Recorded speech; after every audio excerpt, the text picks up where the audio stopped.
സങ്കീർത്തനങ്ങളുടെ പുസ്തകം 92-ാം അധ്യായം 12-ാം വാക്യം നമ്മളിങ്ങനെ വായിക്കുന്നു: നീതിമാന്മാർ പന പോലെ തഴയ്ക്കും, ലെബനോനിലെ ദേവദാരു പോലെ വളരും.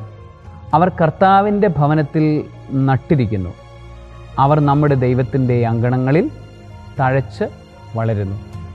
പ്രിയപ്പെട്ടവരെ, നീതിമാന്മാരായിരിക്കുക.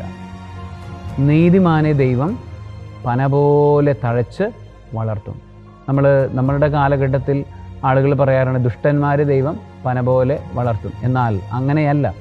ദൈവം നീതിമാന്മാരെയാണ് പന പോലെ വളർത്തുന്നത്. അവർ ദൈവത്തിൻ്റെ അങ്കണത്തിലായിരിക്കുമ്പോൾ, ദൈവത്തിൻ്റെ ഭവനത്തോട് ചേർന്ന് നിൽക്കുമ്പോൾ, ദൈവാശ്രയബോധത്തോടുകൂടെ ജീവിക്കുമ്പോൾ അവർ പന പോലെ തഴച്ചു നിൽക്കും. സർവശക്തനായ ദൈവം, പിതാവും പുത്രനും പരിശുദ്ധാത്മാവും നീതിയുടെ അഭിഷേകം കൊണ്ട് നിങ്ങളെ എല്ലാവരെയും അനുഗ്രഹിക്കുമാറാകട്ടെ. ആമേൻ.